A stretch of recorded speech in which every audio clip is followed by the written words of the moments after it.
මනුෂ්‍යයා පෘථුවියේ උපන් ජීවියෙක්. ඒත් ඔහුගේ ඇස් හැමදාමත් අහස දිහා බැලුවා. අද අපි ජීවත් වෙන්නේ එකම ග්‍රහ ලෝකයක. හැබැයි අනාගතයේ මිනිස් වර්ගය ජීවත් වෙන්නේ ග්‍රහලෝක දෙකක වෙන්නත් පුළුවන්. ඒ දෙවැනි ගෙදර අඟහරු. අඟහරු කියන්නේ සෞරග්‍රහ මණ්ඩලයේ අපට වඩාත්ම සමාන ග්‍රහලෝකය. එහි දවසක් පෘථුවියේ දවසකට ඉතා ආසන්නයි. පැය 24යි විනාඩි 37ක්. හිම තියෙනවා. ඍතු වෙනස් වෙනවා. අතීතයේ ජලය තිබුණා කියලා සාක්ෂිත් හම්බ වෙලා තියෙනවා. ඒ නිසා විද්‍යාඥයන් හිතනවා මිනිස් ජීවිතය ගෙනියන්න පුළුවන් හොඳම තැන මේක වෙන්න ඇති කියලා. හැබැයි ප්‍රශ්නයක් තියෙනවා. ඇයි මිනිස්සු වෙන ග්‍රහලෝකයකට යන්න හදන්නේ? සමහරු කියනවා පෘථුවිය දවසක ජීවත් වෙන්න බැරි තැනක් වෙයි කියලා. දේශගුණික විනාශ, න්‍යෂ්ටික යුද්ධ, උල්කාපාත ගැටීම් වැනි දේවල්. මිනිස් වර්ගය සම්පූර්ණයෙන්ම නැති වෙලා යාම වළක්වන්න බෑකප් ප්ලැනට් එකක් ඕන කියලා බොහෝ දෙනා විශ්වාස කරනවා. මේ සිහිනය සැබෑ කරන්න වැඩිපුරම උත්සාහ කරන කෙනා තමයි ඉලෝන් මස්ක්.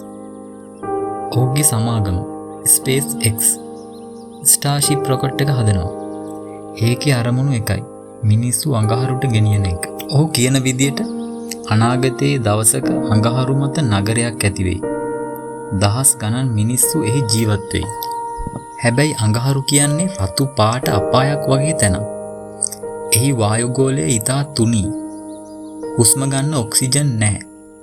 උෂ්ණත්වය සමහර වෙලාවට සෙන්ටිග්‍රේඩ් -60ටත් පහළ යනවා. අනික සූර්ය විකිරණ පෘථුවියට වගේ ආරක්ෂාවක් නැති නිසා මිනිස් සිරුරට මාරාන්තික රේඩියේෂන් එකක් වැදෙන්න පුළුවන්. විද්‍යාඥයන්ගේ සැලසුම් අනුව අඟහරු මත යටිබිම් ජනාවාස හදන්න වෙයි. අයිස් උණු කරලා ජලය ගන්න වෙයි.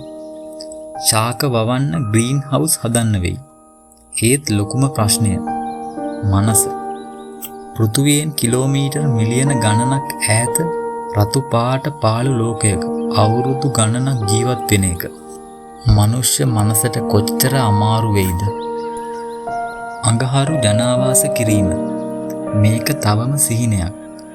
හැබැයි මිනිස් ඉතිහාසය කියන්නේ අසම්භව දේවල් සැබෑ කරපු කතාවක්. දවසක පෘථුවියේ ඉපදුණු ළමයෙක් අඟහරු මත ඇස්සරලා මේ තමයි මගේ ගෙදර කියයිද?